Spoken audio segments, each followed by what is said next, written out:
Hello guys, I'm just spamming the requisite channels. Just one moment.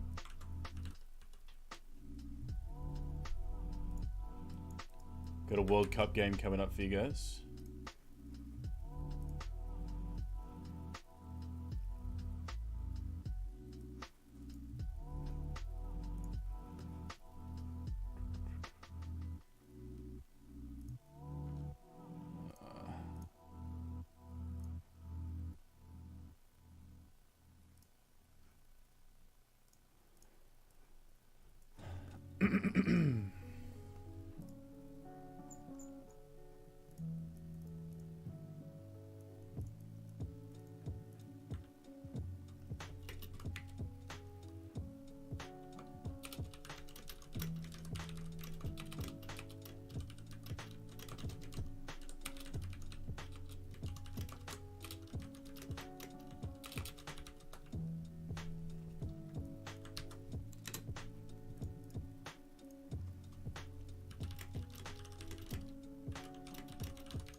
Alright, I believe we are ready to go. So before we look at these flops, I'm just going to check deck lists. No worries, man. Hey bro, how you doing? Doing alright. It's L5R all day today. Fucking A, mate. Alright, I'm just going to lower this music a bit and pump up your volume for the viewers. Pump up the jam. That's it. Alright, I think that should be a little better. Alright, so, I don't know, have you got the password for the game? I do not. Okay, it's, I'll message it to you in Discord. No props. So we got a special World Cup match for you guys. It's, France versus Spain. TTC, great French crab player against Shadowblade. The Spanish Hope. I'm just having a look at these matchups so far, and it looks like France is actually up 2-0 in this matchup so far. So this is really a game that Shadowblade needs to win for tiebreaker purposes going forward. The Spain list looks pretty strong though. The team, I mean.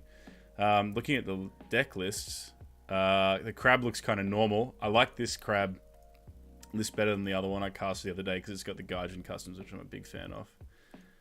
But 3 Pragmatism, that's an interesting choice from TTC. I don't know about that one. And then Dragon Crab looks kind of normal to me. Yeah, I played against somebody with Pragmatism today. I'm not sure that it really did a whole lot. I didn't feel particularly oppressed by it the whole game. Let's face it, if you're not being oppressed by cards, why play them? That's a fair point. Alright, so if we have a look at this opening board, it looks like the Dragon's invested a lot more fate into his board. He kind of has to play the Mendicant if he wants to play the Retsugu at all, just because of where the crab. And he's gone in for a military water conflict, forcing out the defend. It's kind of interesting. We see a Hurricane Punch with a seal. Oh, so this Dragon's actually using, is just using like a few monk cards. Void Fist, Hurricane Punch. Would you say that that's fairly typical? I mean, these days, Void yes, Fist definitely. Void Fist is incredible. Both those cards are busted. That's why they. I mean, you're better off playing them than not, right? Oh, for sure. Okay, so we see a Wayfinder who's going to reveal the Feast, which is a nice hit when you've got just a weenie with 1 fate. It's going to mean that TTC could potentially do a counterattack here. Also, it's going to mean that this Heater Guardian is going to pump up his skill by 4, which is pretty beastly. Yeah. When Heater Guardians work, you know, with two holdings, they're pretty great. And we see Retsugu is going to clobber off that fate. Yeah, I had a game with Bill Jr. where he had 2 of them in play with 3 holdings, and I was just like, okay, well, I can't do anything this turn. Has Red Sugar been used? He just got used to remove the fate that he bought the Wayfinder with. Gotcha. We see a second Hurricane Punch. God, that card is bonkers. It's incredible. With Red Sugar as well, right? Like he's running in there, 2 swords, 2 fists. So this is a World Cup game for you guys just tuning in. We have got France v Spain. France is up 2-0 with Shooterev and Yoda having won their games. Yoda won a Phoenix Mirror and Shooterev beat Akuma playing Unicorn with his Crane. And so this is mainly for tiebreaker purposes, which can be very important because the top 2 for each group will get to advance to the second stage. So it's very important to play your third matches even if you're down 2-0. And I'm joined with Merlin, who's one of my local metamates and all-around great guy, and we are covering the action for you here. What up? Interesting. So Void Fist into favourable ground. He's going to concede this province. Yeah, I think this is kind of interesting. I feel like at this point you kind of got to just cut your losses. It does hurt losing that Iron Mine. If there was a Way of the Crab play, like save the Guardian into Way of the Crab in Fate phase, that is no longer an option unless he has a rebuild, which does hurt. And I feel like Shadowblade. I feel like Shadowblade forgot that it was a Ring of Water. TTC, you mean? Yeah. Oh, TTC, yeah, sorry, you're quite right. Yeah, because he just left and then got Ring awarded. Yeah, this is pretty brutal, actually. Definitely a good turn for Shadowblade. Although TTC is going to go into next turn with 5 Fate versus 1. With the knowledge of where Feast is, so he's not going to have to run into Resto should he choose that option. Yeah. Yeah, I feel like Feast is a province that you can play around. You can buy guys without fates, and attack with sort of a low fated board so that the blowout isn't so great. On the other hand, Shadowblade might just walk away this turn with having destroyed 2 provinces. Well, it's certainly possible with Dragon. We know that any weenie poke from a Dragon deck can result in, 4 or 5 skill. He does like to pass, though. And we see the rebuild. That's pretty cool. So if Shadowblade does not have one of his reprieves here, this could be pretty big for TTC if he does have the Way of the Crab to back it up. Yeah. Although one concern is the singleton copy of Censure in the Dragon deck, because that could be pretty rough if he manages to cancel it. So we'll see. Oh, and he lost a second rebuild to the Earthring. That is brutal. Yeah, when he played the first one, I thought, why would you play that now? But then I realized the Earthring would have taken that out. Though if you've got 2 in them in your hands... Maybe you're better off passing, right? Yeah. But then, I guess, at the end of the day, he's not in a different position than he would have been otherwise, right? You need this rebuilds. It's just unlucky. So, Shadowblade crafting is Dynasty flop for next turn. Gotta love it, right? Yeah, I mean, it's pretty hot when you get the favor, right? Like, you can pull out Sumiko, you can pull out a big... Oh, he does have it. Nice play by TTC. That is pain. And you gotta... Shadowblade's ruining the fact that he didn't pluck that one from his hand with the Earthring there. I bet that's what he was wishing for. Yeah. I think things have actually equalized now, right? In fact, you might say, well, TTC's down a province, but he's up 5 fates. So it's anybody's game still. He has spent quite a few pretty key cards in those 2 rebuilds, I think. But he does have a keeper in the bin. And he, like you said, he's got a big fate edge. And the hand size discrepancy isn't so huge that he's like, in trouble or anything. And that's a good flip. Satoshi can is a bit of a bane of the dragon. Yep. I second the motion. And there's 2 of them on the table. I don't know actually I do know how many Imperial cards are in the deck. Let's have a look. Oh yeah, we can totally look that up. We have the technology. Looks like 5. Okay, so that's pretty good odds, right? We've only seen It's going to be 1 in 3 chance. Table. Yep. How many is it? Yeah, I think it looks good. So we see a Vanguard Warrior into Doom Shigenja, into Alchemist, into Yasuki, and then a pass from the Dragon. TTC clearly has a different plan. Okay, he does buy him. With the Or not. With the no fate, which is smart. Mm-hmm. And I can't see any reason not to use his ability right now. Oh, wow, he passes, though. Yeah, all right. What do you think about that? Because I guess it doesn't really matter. I mean, you could do it after you draw cards as well. I don't think it makes a big difference. Except, actually, no, it does make a huge has difference the first because option to Cloud, right? Yeah, he could get. Yeah. Which is very costly, and as we know, this Crab Unicorn build that's been so splendid throughout the 2 arcs so far. That is one of the huge vulnerabilities to it, is Cloud the Mind. They do not have any cards in the deck to deal with it, really. There's 3 Mere Mystics in TTC's deck. Oh, wow. That is very unusual. I didn't notice that. Well, those are Imperial cards as well, then. No. Actually, there isn't. No, sorry. My mistake. There are a bunch of neutral cards, but it's Kudaka, Mir Satoshi, and Kid Initiate. My bad. Yeah, it's the one fatal flaw of this build, I think, is that it's very, very vulnerable to Cloud.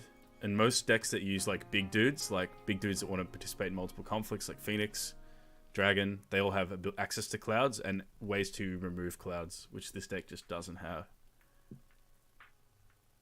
But it looks like Shadowblade doesn't have one, so they're going straight to conflicts. And this Doom Shug is going to make a poke here. What ring would you like to see? I'm thinking Void looks pretty good. Yeah. I'm not really sure. I feel like Void just to deny it, right, from your opponent using it. Void is also nice because it kind of forces TTC to actually defend and win. Whereas, otherwise you could let it through or just put a Chud block. But because he's got 2 guys with 1 fate on him, it's kind of now forcing him to overcommit, which is nice for the Dragon. I think it also incentivizes the use of the Vanguard Warrior this turn. Yeah. Which will just reduce the Crab's board position, so I think that would be a win for the Dragon player. Yep, and it is going to be a political conflict, so he is going to gang block here with the Yasuki and Satoshi, and he elects to play Pragmatism as his first action. I personally would have gone with the Yasuki ability, but it's an interesting choice. I feel like we're going to see a Mountain Doesn't Fall here. That would make a lot of sense, yeah. Yeah, that's what it feels like. He's defending with 2, one of his bigger guys. Yeah. And we see the court games, which will have to choose Yasuki to dishonor. And then he's going to use his effect. So what cards are we looking for here if we're the Crab, conflict-wise? Maybe another conflict character would be nice, like the Covert guy. Would be one I'd be looking for. Are you looking for a Spreading the Darkness or something like that? Something to help you get ahead on province breaks? That's also really nice. And it's also... oh, we see a Hawk Tattoo. This is interesting. So he's forcing the overcommit.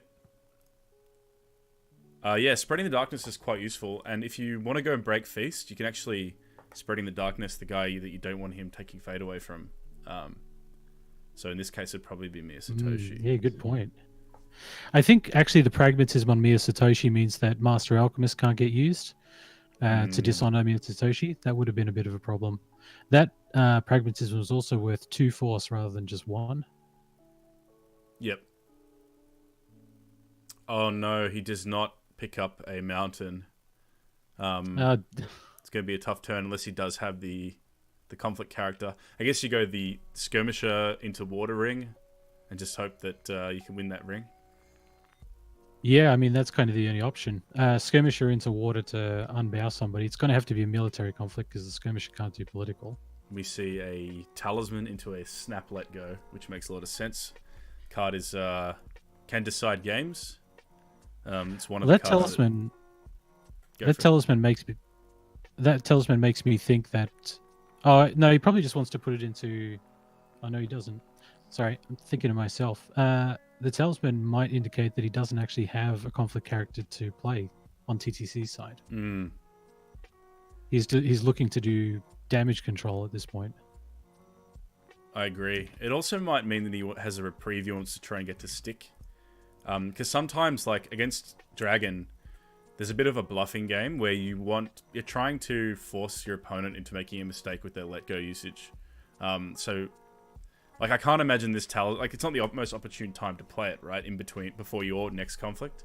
So I have to imagine it's some sort of, he's got some other attachment he wants, yeah. You think he's trying to bait, he was trying to bait the let go? Well, possibly.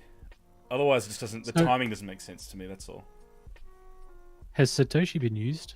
He still has not been used, which is another interesting call. Do you attack fire as dragon? I think fire's quite good. Actually, you can't dishonor Satoshi, so maybe not.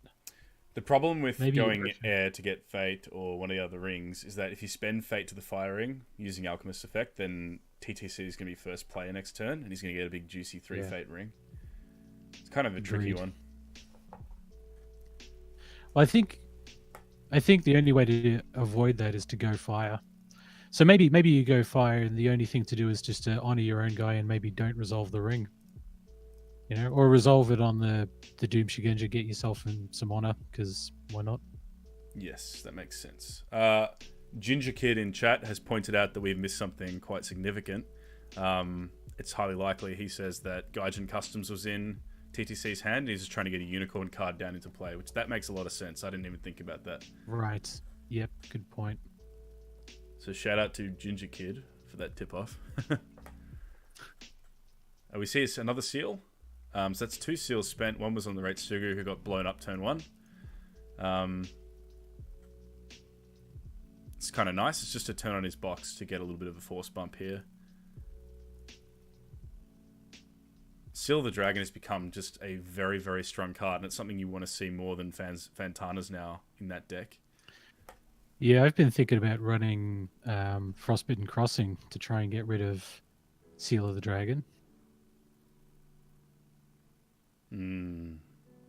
It is. I played in a tournament today. I played as Dragon, and it's a clutch card.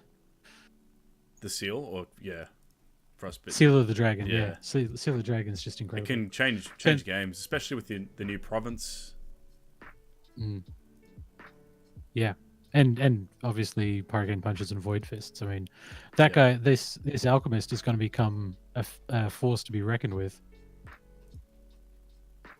What are we attacking on here? Earth. Okay, fair enough. I was curious. Okay, so TTC loses a cloud. It's curious to me that he waited so long to Satoshi. I guess he was trying to wait until he knew where the break was going to come before he could pull out something juicy like this Imperial Palace that he does get. That does make a certain kind of sense. Although Imperial Palace isn't ideal because his opponent is also got one. Yep, so it's going to be a wash for favor, which is going to be if Dragon retains it. The other problem is you just open yourself up to getting clouded, which is just crazy to me.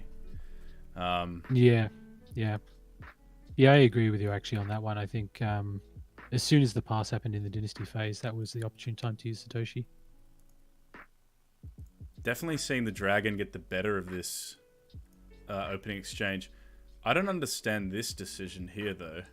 He's doing it in the Fate phase just to prevent a potential second turn blowout after the first turn one we saw. Which makes a lot of sense, I guess. Did he play it with a Fate? He played it after his first place. He played it immediately after characters left play as the first action. Right. Okay, that makes sense. I think at this point, if he were to lose another beefcake against Crab, like it's just going to be a bit too costly for him. Yeah, I think with 5 cards in hand on the Dragon side, it's still a little bit delicate. I mean, you're up on 2 provinces, but if you run out of options,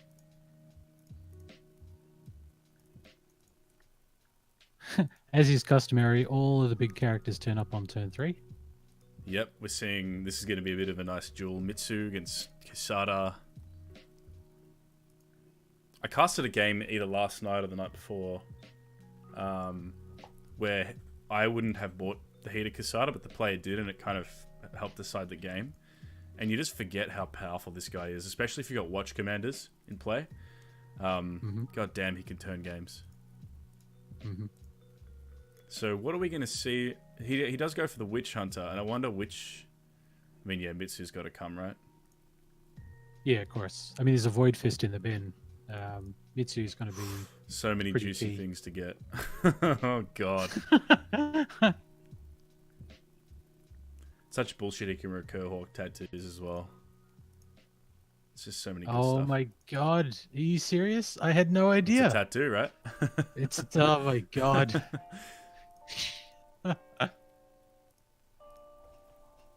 Tattoo or tattooed? Tattoo? Oh God, it is too. Yep. Okay. It's a whole new thing. I'm glad we found this out now and not in November. Yeah. I'm quietly praying that there's a restricted list update / errata update before the Worlds begins. If there isn't, I mean, Dragon are probably going to be the big favorites. Yeah, I have heard rumors, but you know, they're just rumors. Well, I think it makes a lot of sense because a big part of the reason they introduced a restricted list in the first place is because of NPE, and yeah, I think there's a little bit of that happening again. It's not as bad as it was with like the old charge bird into policy debate. It's bullshit, but it's doesn't feel good losing games turn 1 to province flips. Yeah. The game feels so much better right now. I got to agree with that. It's much better, but yeah, there's still some kinks to be worked out. It's just a couple cards that are over the curve, like Hawk Tat and Feast. So I feel like this is a little bit of a problem. I mean, TTC attacks with Satoshi into Feast or Famine, but he is attacking on Void, which means that we can mitigate a little bit of the damage from Feast or Famine. Yep. But it's still a bit of a challenge. And he chooses a ring with no fate on it, which is also pretty brutal. And we see an instant assassination. I think that's a smart play, and I like that he's got it in his deck, because most dragons don't play it anymore. But I think it's just, even as a one-off, it's so good. Yeah, I agree as well, because now there's no place for that fate to go onto for the Feast or Famine. Oh, hang on. No. That's I've got that the wrong way around, haven't I? Yeah. This is just turning off Steadfast, which is quite nice. And turning off the card draw engine.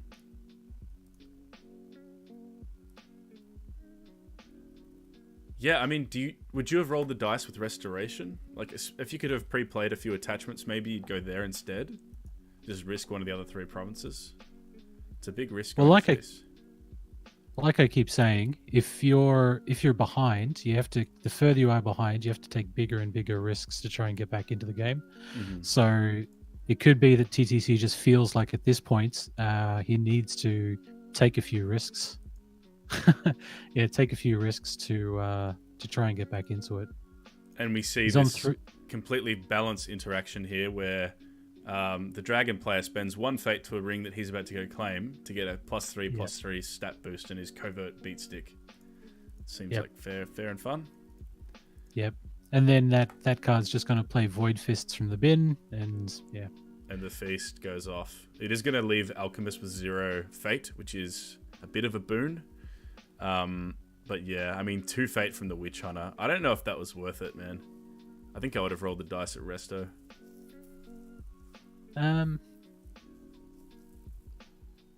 He also had the option of exiting the conflict with favorable.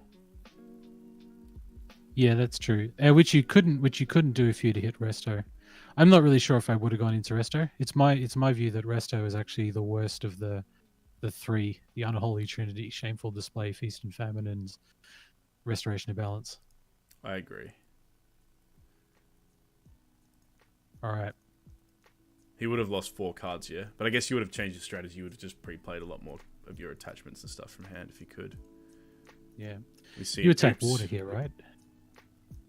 Oh, Shadowblade. What's happening here?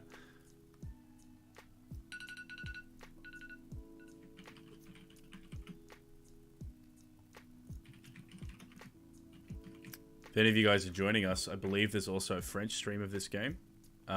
Just check the Discord World Cup channel if you want to watch that. If you speak French or prefer French.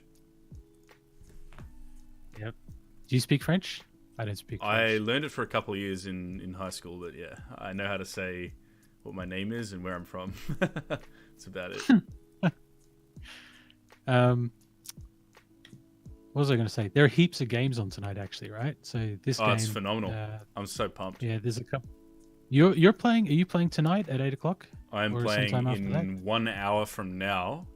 So if you guys are keen to watch some more World Cup action, the Aussies are. We've got our backs against the wall here. We need to win the next 2 games to have a real crack. So both the Grinder and myself will be playing back-to-back games, which should be a lot of fun. I think we're against England, right? Is that the team we're playing? Oh no, we're against Switzerland. Switzerland. Yeah. Which is a tough, tough team. Yeah.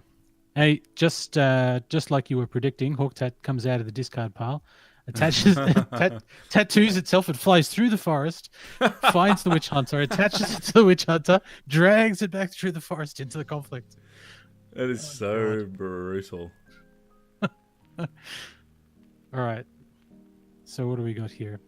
9 attacking to 3 defending. To 5 defending, my mistake. Are we going to see a Void Fist here? It's like bring you in and then bow you. And send you home. If there is, it has to come from one of the 4 cards in his hands because he's used Mitsu already. Yep. Which I'm guessing, I mean, playing a Hawk Tattoo from the bin when you could have played a Void Fist. I mean, the Void Fist will always be there next turn. And actually, there's a favorable ground here, which means that this Hawk Tattoo, bringing the guy in with Hawk Tattoo, not super great. There it is. Never mind. I mean, man, this Void Fist it's bollocks. It's complete bollocks. At least as a Phoenix player, you have Clarity of Purpose, which is quite a good card against it. Yeah, Phoenix doesn't do so badly against all the general badness the dragon has because of all the recursion and things like that. It's because they have their own dirty deeds, to play. Yeah. I think that Phoenix is actually in a decent spot for Worlds. I don't know if they're like favorite to win or anything, but I wouldn't be surprised if they were top 4, top 2. They've got a lot of good cards. Yeah, they definitely make the cut. I don't know if they get all the way to the top in the cut. Void the interesting thing about the dragon deck is it's got the Hurricane Punches and Void Fists, which is kind of exactly like what it feels like, right? Like they're on top of you and laying into you. Yeah, punch, flurry of blows. Lord Unknown in the chat says, "I believe in your banana deck, Bert. Thanks for the support, mate." And we were talking about your deck at the thing today. Oh yeah, it's definitely a banana deck. Ginger Kid says, "Good luck. I'll try and catch the VOD." Appreciate that. My co-caster here, Merlin, on his channel, TPB Aftermath on Twitch, he's going to be casting it, I believe, which should be definitely worth a watch. Sure. Yeah, we got a bunch of local players here, in on all of the casts, which is turning out to be quite good. So we'll have a couple of people on to cheer you on, or not, depending on how things go. Yeah.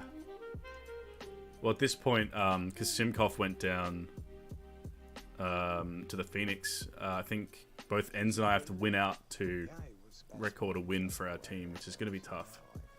The Swiss players are very, very good. I have quite a favorable matchup, though. Like, I'm playing against a Unicorn player, so we'll hope. Yeah, I feel like we're all still learning Unicorn, actually. Okay, this is interesting. So we're seeing Karada. Wait, that's on a broken province? So he's Satoshi to get Karada, and he elected to keep his Imperial Palace. Instead of... Yeah, I don't know how I feel about that one. Whose attack is it? Stealing a Pathfinder is quite beneficial if he can manage to survive. We're looking at a Shadowblade's final conflict here. Yeah. That recycled Hawk Tat into Void Fist was just fucking brutal. Yeah, when you're facing a dragon, I feel like it's important to make sure your guys are out of range of those really impactful events, which basically means playing military pumps in political conflicts and things like that, which is a little bit akin to playing political pumps in military conflicts to play policy debates, if you can remember that. Yep. So this is interesting. Because the Pathfinder blade got stolen, he's electing to dodge the flooded waste. Which would nullify the conflict. I gotta say, I'm kind of more of a fan of just getting it out of the way now, because then you're in box and you don't have to do it again another turn. Well, you are first player next turn, which means you do, and you have quite a significant board presence where your opponent is leaving this turn, and he's on unless one he has honor. some reprieves. If you had the other let go, the next let go, that would have probably been game over, because he's got a dishonored guy leaving play. Is there a reprieve on the table? Yeah, he this just might played be it game. down. Is this game? No, he just played it down there. Yeah. Right. Okay. Yeah. But that was quite a horrible turn. Even despite that amazing turn one, Way of the Crab, rebuild into Way of the Crab, it does feel like the dragon has come out on top in each of these successive turns. Like it's that wasn't enough to actually swing the game, which is the dragon, however. True. The dragon, however, only has one card in hand, which means if he wants to keep up the honor pressure, then his card advantage is going to be... he's not going to have card advantage. He's just going to have a couple of actions out of his hand and whatever's on the table. That is very true. So he's going to be looking for a swordsmith or something, no doubt. So why does TTC... Why did he want to keep the favor so much? Because he used Satoshi to get Karada, put it on a broken province, and then got rid of the palace at the end of the turn, which kind of means he wanted the favor. Like it means he needed, he valued the favor very highly. Yeah. Or the other thing he wanted to do was maybe prevent upholding authority from breaking, which gives him access to the talisman play later. If the dragon player were to just go and break that, then that play is denied in future turns. But it seems like a corner case thing. I think I'm with you. I'd prefer to have the Karada around another turn at least.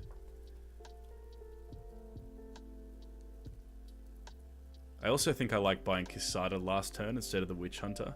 It's just so unlikely that you get to use the Witch Hunter well in this matchup. He bought it with a Fate, though, didn't he? He bought it with 2 Fate, and it got stolen from the feast that he decided to break. I think breaking that feast was very, very costly too. So we're going to see 1 bids, which is perfectly reasonable given one player is on 1 honor. So obviously Void Fist's in the bin for Mitsu. All good stuff there. Well, he doesn't have the cards probably to... Well, it's going to be unlikely he has the cards to play. Yeah, he can't play anything like that from the bin until he plays out those 2 cards from hand. Watch Commander is one of these cards that does actually hurt Void Fist. It does make that play at least 2 other cards a real cost, because it means to get the effect, you got to spend at least 3 honor. Yeah, that's big. All right, let's see. Conflict phase. So Shadowblade passes. TTY, what's the play? Do you just all in air and just covert their biggest guy? Go on the upholding authority and try and steal the last honor? I don't know about all in. I'm one of the things that I really need to work on is closing out games.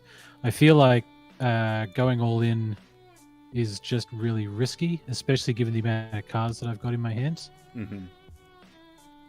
But if you can just win the conflict, you don't even need to break. You just need to win. That's right. If you go military, I don't think there's really any option that TTY has to gain him 1 honor. Can you think of any? I'm not seeing it. Maybe if he goes, like you said, if he goes military, he can't do the old court games into Way of the Crab trick to gain honor. On the plus side, TTY's pragmatism is still on. That's a plus, right? That is a plus for now. For now. I'm just trying to figure out what sort of outs he actually has here. Okay, Talisman to Flooded Wastes bows out his board, right? Yes. That's his one. Yes. That's his one way to survive this conflict, I think. Yes.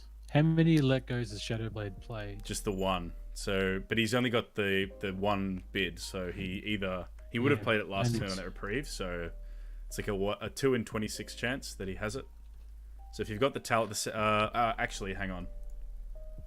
Oh no, TTC only has one talisman in his list, and that's been spent. So that's off the table. Ah, okay. That's the cost of playing Gaijin Customs, right? Is that if you play the Gaijin Customs, you basically don't have enough space to play Talisman and 3 Spyglasses and 3 Wayfinders. And GG is called. There you go. Yeah. The Might of the Dragon, too much for the crab at this point in time. I feel like that game definitely went back and forth, right? It was really good for the crab, and then Shadowblade had to kind of play from behind a little bit, and then eventually he just got into this position where he's on top of his opponent, and yeah. It doesn't feel like a fair fight when one player has to spend a Wayfinder, see where he's at, and then he finds Feast, and then he can't go anywhere else. He has to go to Feast. It just feels really fucking brutal. Yeah, that's definitely a bad choice. It's not a choice. You don't even have a choice, right? You just have to go to Feast. Yeah. But having said that, I do think personally that Shadowblade played a near perfect game. I don't think he made many errors, if at any at all. Like, he played it really cleanly. And I think TTC did make some tactical mistakes. Like you said, I think it was turn 1 when he favourabled out of the conflict and then got bowed to water. And then got hit with Ring of Water. Yeah. I mean, who hasn't done that? But yeah, I agree. There were a couple other things where I was like, ooh. But yeah, I think overall, well played by both players. This World Cup's had actually just a very high standard of games in general. I've been enjoying You know what else? Yeah, I love the amount of coverage that's going on for this World Cup. It feels like a Kote level event as far as coverage is concerned. It's brilliant. Yeah, I love it. I'm with you on that one. What else is interesting is that he never got his keepers out of the bin. Like, his role did nothing for him. I didn't notice that, but that's a good point. I feel like in these kinds of competitive games, like, both players are so finely tuned. It's like you're walking on this razor's edge, and it's just at one point in time somebody makes that one mistake which pushes them just a bit further over the edge, and then it's sort of capitalizing on that and amplifying that mistake. I agree. To get the win. I think it's a good point. I think, and that showcases why I think Dragon is so well positioned. Is because there aren't many ways back into games if they get an early lead, right? Like, other clans, you can kind of navigate your way in, but if they're on top of you early, it means they're attacking you more than you are them, and then you still got to contend with their province row, even if you have a good turn in terms of general play. Like, say you have a turn where you defend well, and you kind of get a little bit of a board lead, you still have to then contend with their province row. Yep. All right, well, thanks for joining me, Merlin. That was a pleasure. Thanks for having me. Yeah, so we're going to do your games in about 45 minutes. Yep. And then in an hour and 45 minutes, we'll have another one of your games potentially, like the Australia games. But also Hungary versus somebody. Hungary versus... I'm going to find it. Oh, it's Hungary versus Indonesia. I think that one already happened. No, it should be in a couple of hours. Oh, right, okay. 3 hours. It should be 9 o'clock Australian Eastern Time. Very good. So we'll see. So if anybody's awake at that point, that'll be going on. So please join us. Yep. So I'm sure you'll post out the requisite link when the time comes in about 45 minutes to watch me in action. If you guys want to see me crash and burn with my monks, that'll be taking place, in 45 minutes. So thanks, Melon. Appreciate that. Later, bud. Good luck with your game. Thank you. And thank you guys for watching, and I'll see you guys soon.